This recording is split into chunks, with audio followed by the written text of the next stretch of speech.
cristianas, distintos temas de formación, de orientación en distintas cosas. A veces es un poco la morada, pero un poco la morada. Hoy, como es el primer retiro del año, yo pensaba decir algunas palabras sobre la confesión, es decir, el sacramento de la penitencia. Esta mañana decíamos que los retiros tienen que servirnos como un alto en el camino. Un alto en el camino en el cual, aparte de meditar algunos temas fundamentales de nuestra vida cristiana, miramos también, hacemos un poco un balance de nuestra vida, vemos qué es lo que camina, qué es lo que tenemos que cambiar, qué es lo que tenemos que mejorar. O sea, miramos un poco para atrás y un poco para adelante.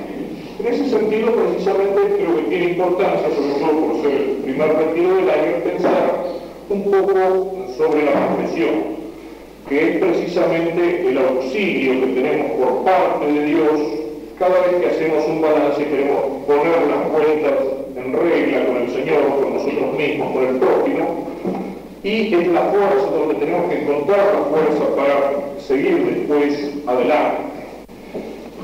La confesión es el sacramento que de alguna manera viene a completar el bautismo. O sea, la sangre de Cristo, la redención de Cristo, la muerte y la resurrección de Cristo nos alcanzan en el bautismo. Por el bautismo morimos al pecado, nacemos a la vida nueva.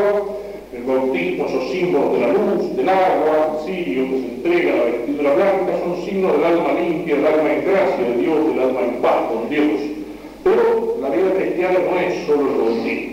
El bautismo se nos da una semillita de vida cristiana y después tenemos que recorrer un largo camino en la vida. Y a veces nos vamos manchando, digamos, con el barro de la vida, hay fallas, hay tropezones, hay caídas. Bueno, la misericordia de Cristo nos alcanza también en la confesión. Es uno de los sacramentos que más nos cuesta. A veces quisiéramos que fuera como esos sacramentos, como el bautismo mismo, como la confirmación, que se recibe una sola vez en la vida, ¿cierto? Y no tener que reiterarlo con tanta frecuencia. Los primeros cristianos un poco lo miraban así, se tomaban tan en serio la confesión, que la confesión era un sacramento para alguna vez en la vida. El que se había decidido a seguir a Cristo en serio, trataba de no fallar. No la entendían, digamos, como la entendemos nosotros. A lo mejor nosotros tenemos más sentido de la misericordia de Dios, pero ellos tenían más sentido del pecado. Nosotros a veces nos puede pasar un poco, como me pasaba una vez, yo andaba por el norte, departamento La Paz, en alguna población de campaña, y había celebrado la misa en el patio de la escuela. La capilla todavía no estaba terminada en el pueblo, el sacerdote venía muy de vez en cuando, y en la misa me vino a comunicar un paisano ya viejón, devoto y bombacha. A mí me pareció que no se había confesado, y después nunca falta una vieja del pueblo, esa que andan mirando qué hacen los vecinos durante la misa, quizás como decía, contaba que una vez me había dicho el cura en el pueblo, tenía varias de esas que charlaban demasiado de la vida de los otros, hacían examen de conciencia de la vida de los demás, dice, acérquense los que van a comunicar, dice, a ver, la señora saquen la lengua del banco nomás. Y bueno, a mí me cayó una vez y me dice, padre, ese señor me parece que no se confesó de comunicar. Y bueno, yo lo llamé y le digo, oiga, ¿dónde le digo usted antes de tomar la hostia, se confesó, no? Sí, padre, dice, ¿cómo que no me había confesado? Dice, claro que me confesé, dice. Mire, dice, en 1925, cuando hice el servicio militar, me confesé.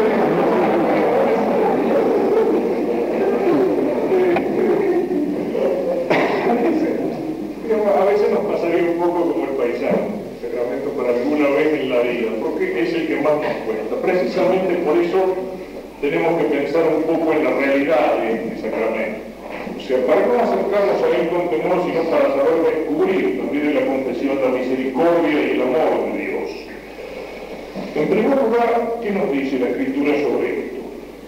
En el Evangelio de San Mateo, el capítulo 9, al principio, tiene la historia del paralítico que le traen a Jesús. Estaba hablando, había mucha gente en la casa y lo descuelgan por un agujero en el techo del paralítico en su camilla. Quiere que Cristo lo cubre. Y Cristo, antes de mirar el cuerpo del pobre tipo, mira el alma y le dice, tus pecados te son perdonados. Y los judíos que estaban ahí alrededor piensan, para adentro, ¿qué está diciendo esto? Blasfema, solamente Dios tiene el poder de perdonar los pecados.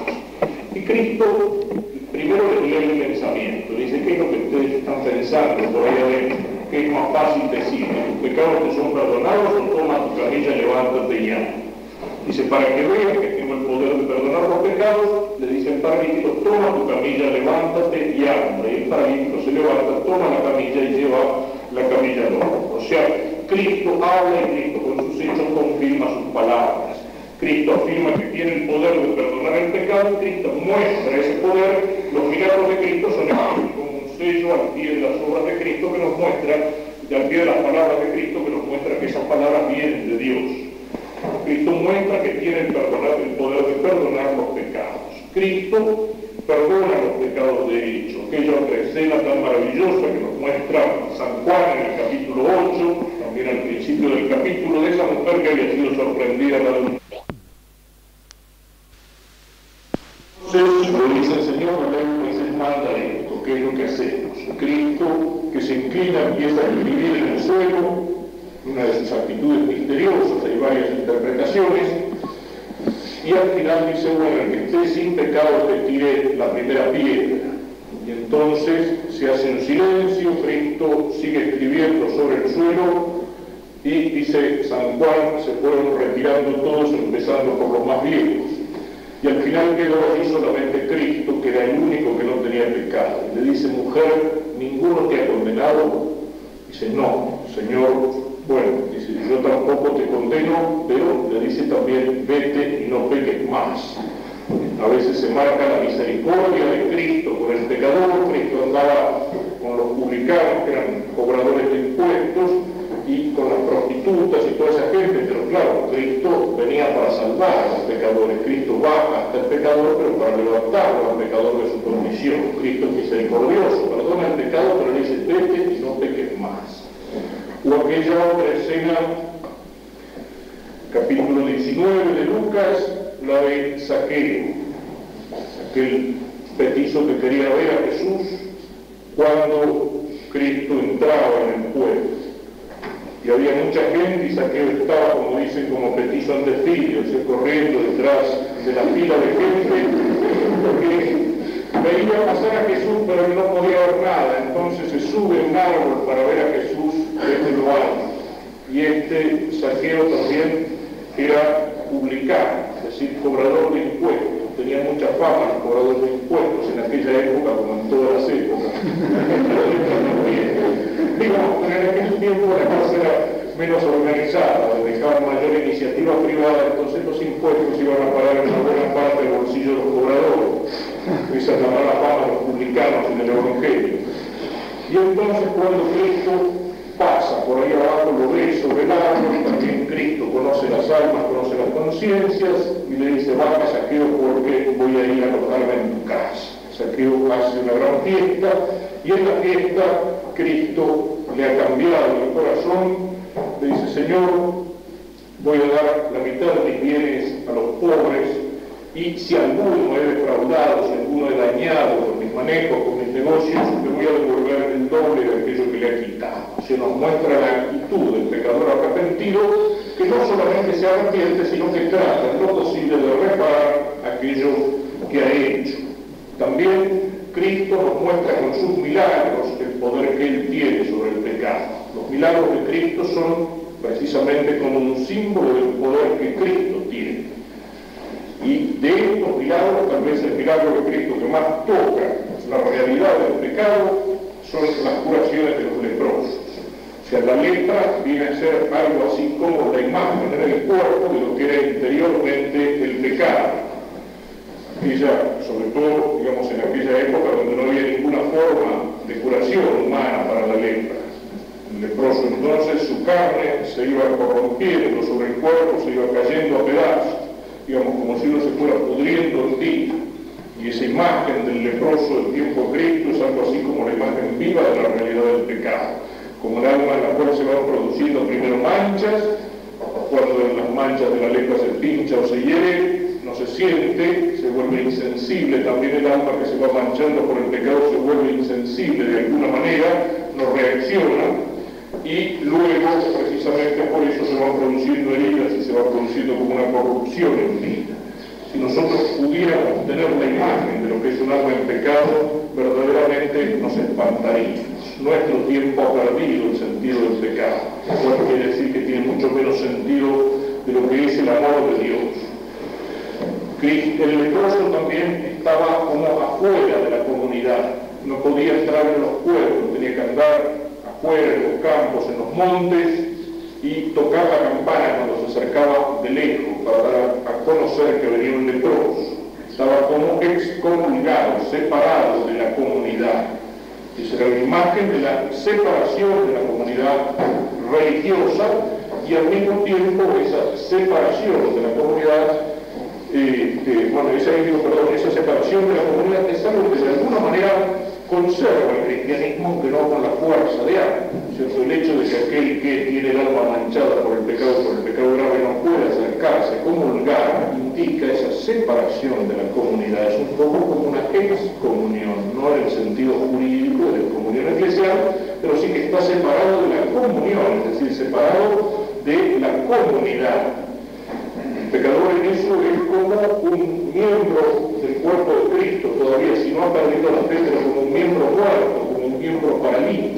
En la parábola de la vid de los sarmientos es como un sarmiento, como una rama, pero una rama seca en la cual no circula la savia. Entonces la posibilidad es que la gracia vuelva a circular por el perdón, o de lo contrario esa rama sirve para ser cortada y arrojada afuera. Y esta excomunión del leproso mantenido afuera de la comunidad entre los judíos tenía un sentido religioso. O sea, no era solamente el peligro o el temor del contagio, porque no se hacía con otras enfermedades. Y Cristo muestra con la curación de los leprosos su poder sobre el pecado. Todos los milagros de Cristo tienen en esto algún simbolismo. Son reales, verdaderos, eran leprosos reales, heridos en su carne, pero Cristo al curarnos muestra también cómo Él viene a curar la lepra del alma, que es el pecado. Cristo muestra su poder sobre el pecado, porque Cristo vence al demonio, expulsa a los demonios, el demonio que es el autor primero del pecado. Y Cristo vence a las consecuencias del pecado, vence a la enfermedad y vence a la muerte, que es sobre todo la consecuencia más grande del pecado.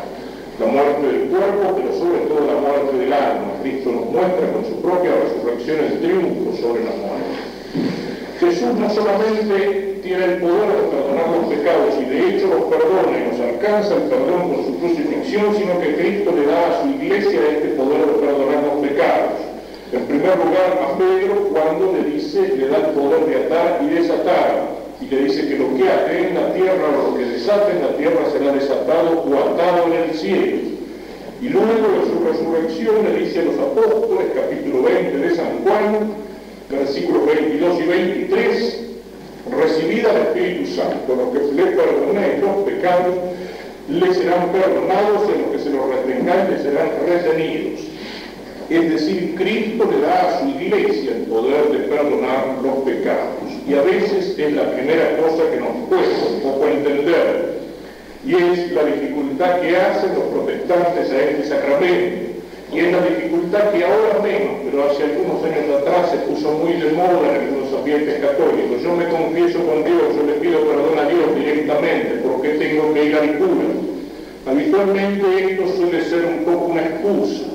Decíamos que la confesión es un sacramento de misericordia y al cual tendríamos que ir con confianza al encuentro del amor de Cristo que perdona. Pero claro, a todos nos cuesta, a todos. A los sacerdotes también nos cuesta confesarnos. Todos sentimos la humillación, sentimos la vergüenza de nuestros pecados. Entonces cualquier objeción, cualquier argumento contra este sacramento se lo acepta con facilidad. ¿Por qué, digamos, la confesión con el sacerdote?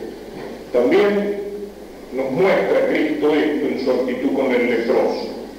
En el capítulo 17 de Lucas 11-19 se presentan aquellos 10 leprosos que le piden a Cristo que los cure. ¿Y qué es lo que Cristo les dice? Vayan a presentarse a los sacerdotes. Vayan a presentarse a los sacerdotes. Era el sacerdote de Israel el que reconocía que un enfermo de lepra estaba curado. Y cuando estos hombres corren a presentarse a los sacerdotes, se encuentran con que están limpios. Uno solo es el que vuelve para dar gracias a Cristo. Pero Cristo le dice al leproso, vayan a presentarse a los sacerdotes. Es una imagen de ese poder que Cristo da a su iglesia.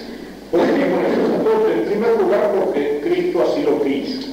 Porque Cristo dio este poder a su iglesia.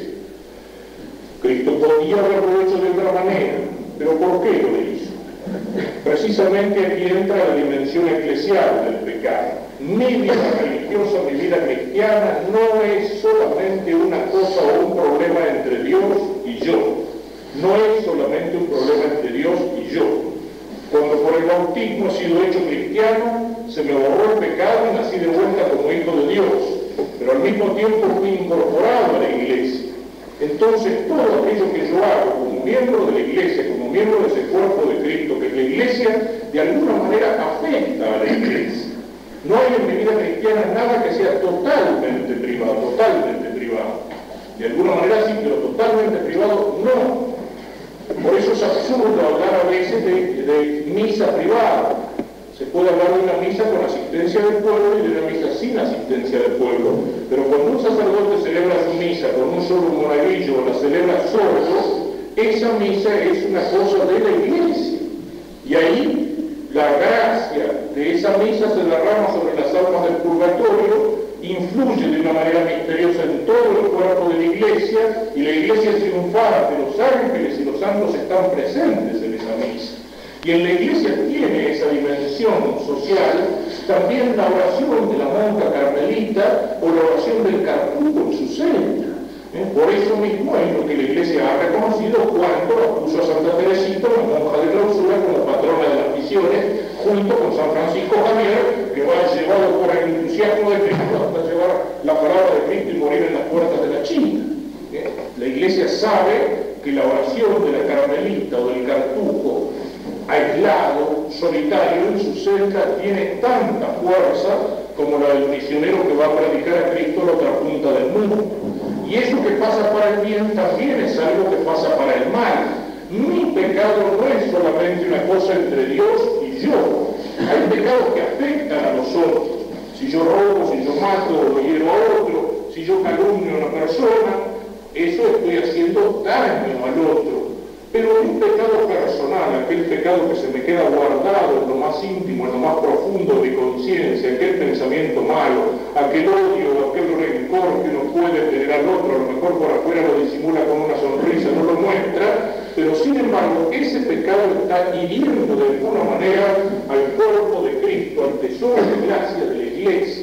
En cuanto que soy miembro del cuerpo de Cristo, de la iglesia, y me transformo en un miembro muerto del cuerpo de Cristo, mi pecado hiere a toda la iglesia. Es lo que dice San Pablo con palabras muy fuertes cuando habla en la epístola a los Corintios del pecado del cristiano en su cuerpo. Y dice, aquel que se une con una prostituta y es miembro de Cristo por el bautismo, está transformando el miembro de Cristo en miembro de prostitución. O sea, está profanando el cuerpo de Cristo, al cual él pertenece. Por eso mi reconciliación con Dios en la confesión no es solamente algo que se hace entre Dios y yo, sino que es en la iglesia donde yo tengo que pedir de Dios la reconciliación, el perdón de los pecados por ese sacramento que Cristo ha puesto en poder de su iglesia y que es, como decíamos, un sacramento de misericordia, de perdón. Eso es lo que tenemos que ver, saber descubrir en la confesión el amor de Dios, porque eso es lo que nos ayuda a vencer ese temor y esa vergüenza que muchas veces nos sacan frente a la confesión. Yo cuando se lo explico a los jueces en el catecismo se lo doy con una imagen que es real, o sea, no es solamente un cuento. Que cuando nosotros pecamos, Dios nos ve, sí, Dios me ve cuando yo peco. Dios conoce todas las cosas. Muchas veces les habré citado esa frase en la cual los musulmanes explican el conocimiento de Dios.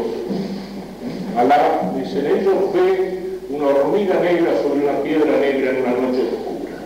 Es decir, Dios conoce hasta lo más oscuro, hasta lo más profundo. Cuando yo peco, incluso en mi interior, Dios me ve. Y sin embargo, ahí no tengo vergüenza. Y eso le digo, ¿qué pasa? El diablo nos roba la vergüenza cuando pecamos. para que nos olvidemos de que Dios nos está viendo, para que pequemos en presencia de Dios.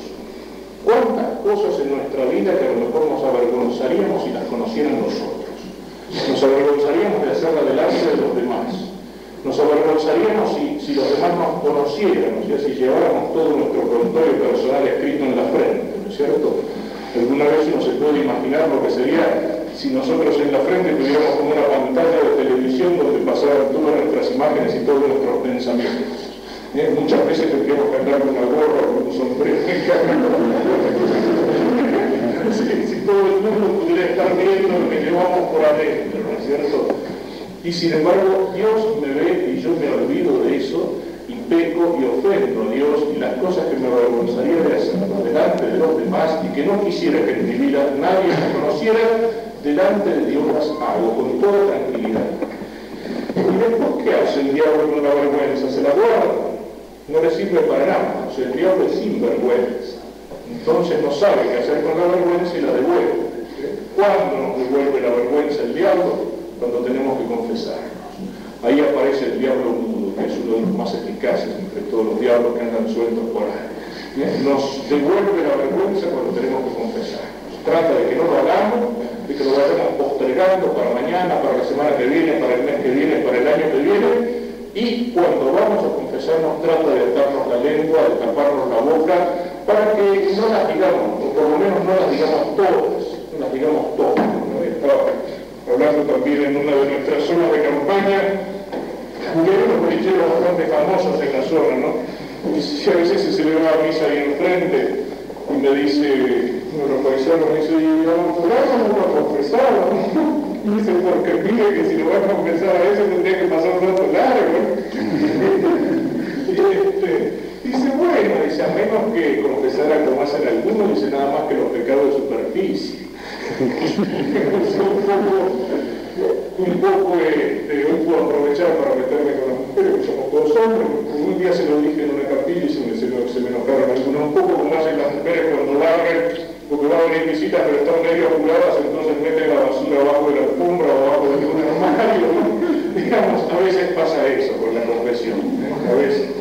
Un sacerdote había confesado un enfermo en el hospital, no sé si habrá sido por temor de decirle que no, un poco por temor de la operación o que se confesó, pero después a los pocos días se lo encontró por la calle, dice, ¿qué tal padre? ¿Cómo le va? ¿No me conoce? Y sí, dice, ¿de dónde lo he visto a usted? Dice, en el hospital, a la vez, dice, yo me confesé con usted.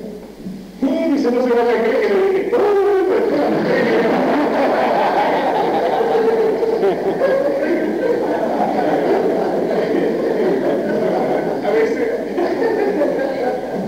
A veces pasa eso, y ese es precisamente el trabajo del diablo mudo, o sea, el que trata de atarnos con la vergüenza. Todos tenemos ese problema. Don Bosco, que era un gran conocedor de almas, que veía las almas como transparentes, insistía tanto en la claridad, en la sinceridad en la confesión, porque precisamente, qué sé yo, el pecado no es contra el sacerdote, y el que perdona es el sacerdote, sí, es Cristo que perdona a través del sacerdote. Si hay dos momentos en los cuales el sacerdote aparece profundamente identificado con Cristo, uno es el momento de la consagración en la misa, cuando dice, esto es mi cuerpo, esta es mi sangre. El cuerpo de quien, el del sacerdote no es de Cristo, pero es el sacerdote el que está usando allí las palabras de Cristo y actuando en lugar de Cristo. Y luego, cuando delante de un pecador arrepentido, el sacerdote traza el gesto de la absolución y dice, yo te absuelvo, es decir, yo te perdono. ¿Quién? El sacerdote, y es Cristo que perdona a través del sacerdote. Es un hombre como cualquier otro, sí, pero que tiene la imposición de las manos del obispo y las manos consagradas para bendecir, para consagrar y para perdonar. Y esto es un misterio tan grande que aun cuando el sacerdote fuera indigno, que aun cuando el sacerdote fuera un desgraciado o un pecador, sin embargo, cuando pronuncia esas palabras, consagra y Cristo se hace presente en esas manos indignas. Hay un verso tan lindo de Lope de Vega, que fue sacerdote, que fue bastante vago también en su vida, pero que tenía sentido del pecado, ¿cierto? Cuando en mis manos, Rey eterno, miro y la cándida víctima levanto, de mi atrevida dignidad me espanto y la piedad de vuestro pecho admiro. Y al final termina diciendo: no sean tantas las miserias nuestras que aquel que obtuvo en sus indignas manos vos lo dejéis de las divinas vuestras. Se tenía conciencia de su indignidad. Aún cuando fuera el sacerdote indigno, Cristo se hace presente. El sacerdote comete un gran pecado y un sacrilegio, pero Cristo se hace presente. Lo mismo el sacerdote cuando absuelve. Podrá ser indigno, pero la gracia, el perdón de Cristo pasa a través de ese instrumento indigno. Dios es capaz de hacer obras maravillosas con instrumentos humanos indignos y muy deficientes. O sea, es Cristo el que perdona. Entonces, cuando no somos claros, cuando no somos sinceros, cuando, digamos, metemos la basura abajo de la alfombra,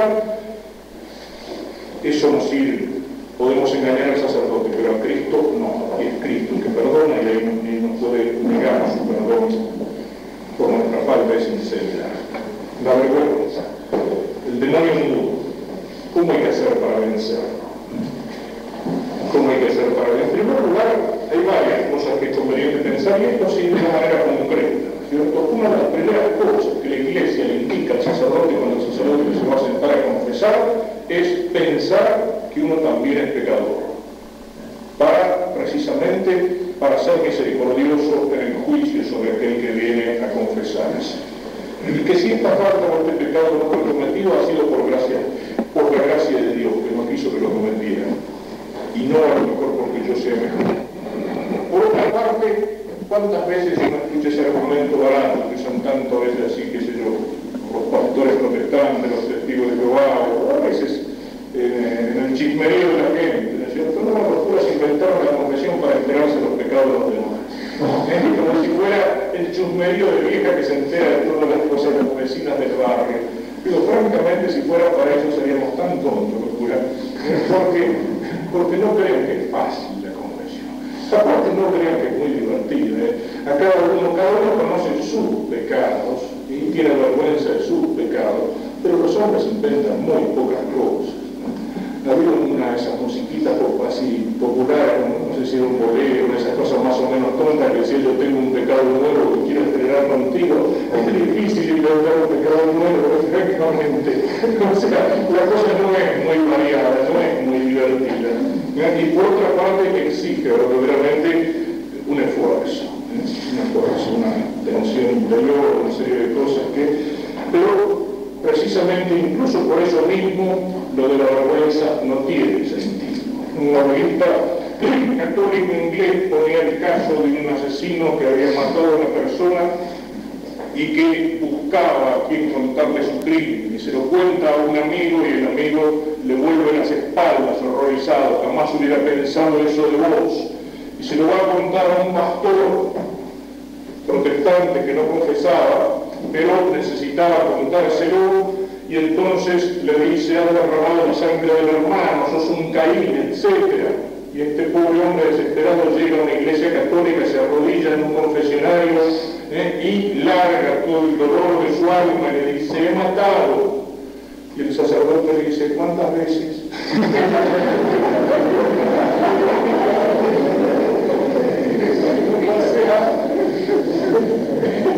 O sea, sin quitar por eso importancia al pecado, o sea, piensen que eso existe, la experiencia de toda la miseria de los hombres, y que los hombres difícilmente inventamos miserias nuevas. Y hay otra cosa que es el sigilo, ¿no es cierto? Fíjense, el secreto al cual el sacerdote está obligado sobre la confesión es tan fuerte, es tan grande, en primer lugar, que ha habido a lo largo de la historia de la Iglesia muchos casos de sacerdotes que han dado su vida como mártires por guardar ese secreto de confesión. En segundo lugar, que entre aquellas 4 comuniones especiales que la Iglesia reserva al Papa, es decir, que solo el Papa puede perdonar él personalmente, una de esas excomuniones es la excomunión que sufre el sacerdote que violara el secreto de confesión. O sea, que dijera o preguntara un pecado indicando, aunque sea indirectamente, a la persona que ha cometido ese pecado. No si no dijera una cosa muy general, que si no hay experiencia y confesión que son muy generales, precisamente por lo mismo que la gente, pero si descubriera a una persona, si contara tal persona dijo tal cosa en la confesión, no solamente cometería un pecado gravísimo, sino que ese sacerdote está excomulgado con una excomunión que solo el Papa le puede levantar. Y si uno tuviera que recurrir al Papa para levantar una comunión de esas, se la levantaría, pero el sacerdote no se le daría nunca más posiblemente la autorización para volver a confesar. O sea, la Iglesia es muy dura en eso precisamente porque considera mucho a este sacramento y quiere protegerlo de todo abuso, de todo peligro de abuso. Y por otra parte, también hay otra cosa que es importante tener en cuenta para la confesión. Le digo, mirá, así desde el punto de vista del sacerdote. Yo una vez la escuché antes de ser sacerdote y en ese momento no le creí al cura, porque creí que me lo decía para que yo me confesara, y me decía bastante tiempo que no me confesaba. Dije, me está tratando de enganchar. Y me decía, era un predicador de ejercicios espirituales, ignacianos, me decía, mire, cuando un sacerdote conoce a una persona, yo lo conocía a él, me conocía a mí, y si a lo mejor la conoce durante años, y en un momento uno recibe una confesión general de esa persona, y a lo mejor esa persona con sinceridad y con humildad le descubre todas las faltas y pecados de su vida, después esa persona dice, ¿y ahora qué va a pensar el Padre de mí cuando me conoce, cuando ha sabido que yo he hecho todas estas cosas que a lo mejor ni se las imaginaba de mí? ¿Qué va a pensar de mí?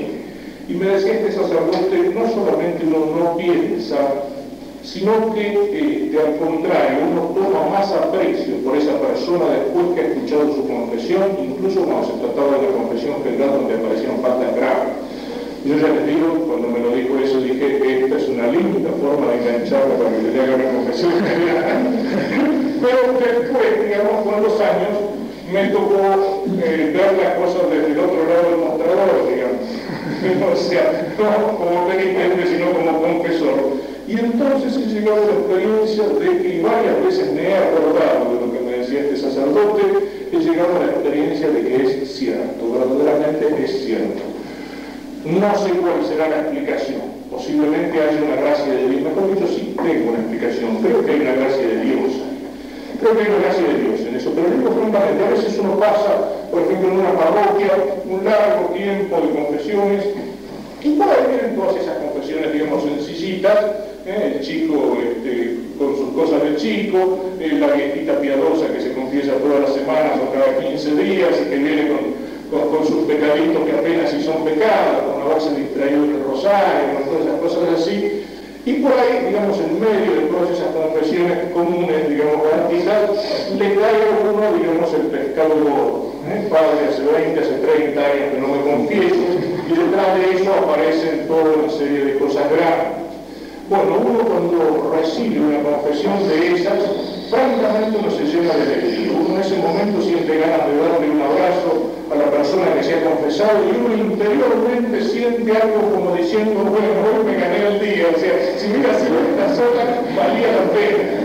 Valía la pena a lo mejor las horas de confesionario por estas horas, ¿no es cierto? O sea, uno piensa un poco. Miren, esta anécdota que es la del cura Rochero, ¿no es cierto? El cura Gaucho de Córdoba, cuando empieza a predicar los ejercicios espirituales a los paisanos, una parroquia dura, poco a poco lo va convenciendo, los lleva primero a Córdoba, eran 4 o 5 días de a caballo, para ir a hacer los ejercicios de 8 días en Córdoba. Después se le pone a hacer la casa de retiros allí en la Villa del Tránsito, que hoy se llama Cura Rochero, es una casa magnífica y que todavía se usa para ejercicios espirituales. Y el cura, con la ayuda de toda esa paisanada, con su propio trabajo, con esfuerzo, con sacrificio, va a levantar la casa de ejercicio. Y cuando delante de todo el pueblo reunido, el cura tiene que poner la piedra fundamental de la casa de ejercicios, ve la obra que va a salir adelante y no la pone, digamos, solemnemente, como autoridad solemne que hace las cosas en un acto oficial, sino que el cura tira la piedra y con todo el entusiasmo, con todo de su corazón, de sacerdote, de criollo, al arrojar las piedras, dice, te jodiste, diablo. que salió de adentro.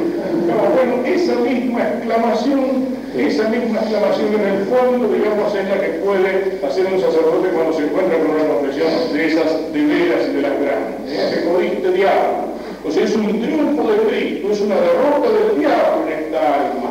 O sea, ¿cómo no estar contento? O sea, ¿cómo no sentirte en eso con alegría?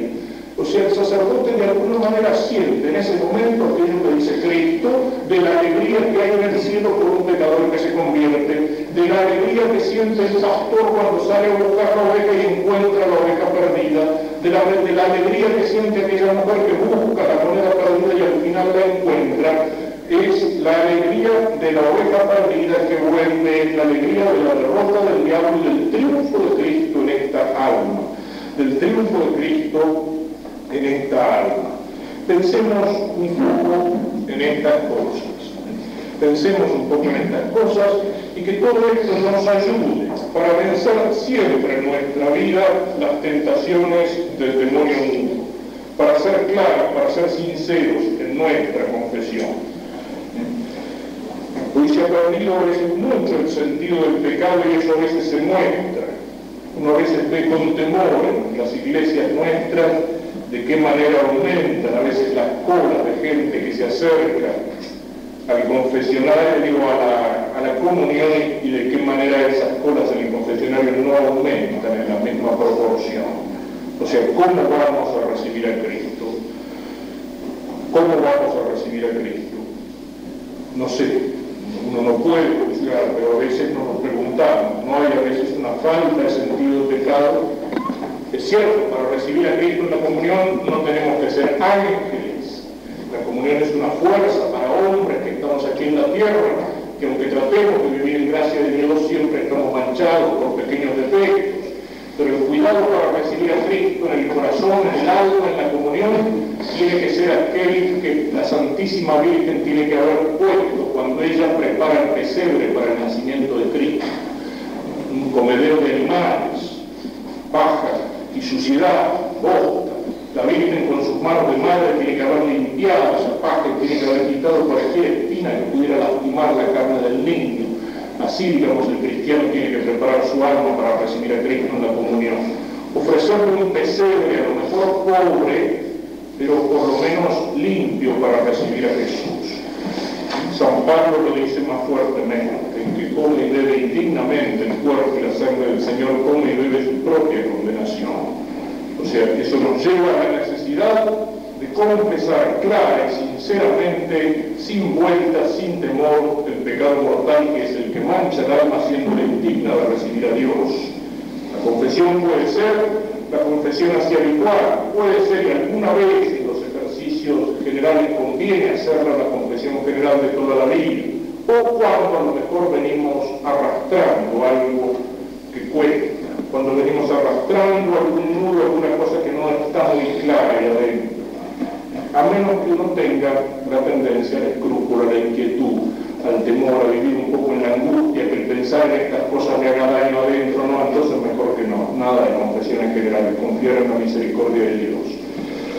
Pero si no, alguna vez en la vida la necesitamos. Y aún cuando no haya pecados grandes o pecados mortales, de vez en cuando la confesión es conveniente y a veces con frecuencia, porque en la confesión no solamente vamos a pedir perdón a Dios, sino que la confesión también tiene un aspecto positivo.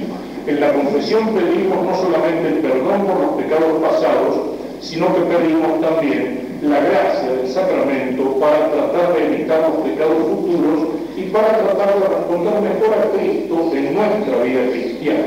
O sea, no solamente en la confesión buscamos el perdón del pasado, sino la fuerza para ser mejores.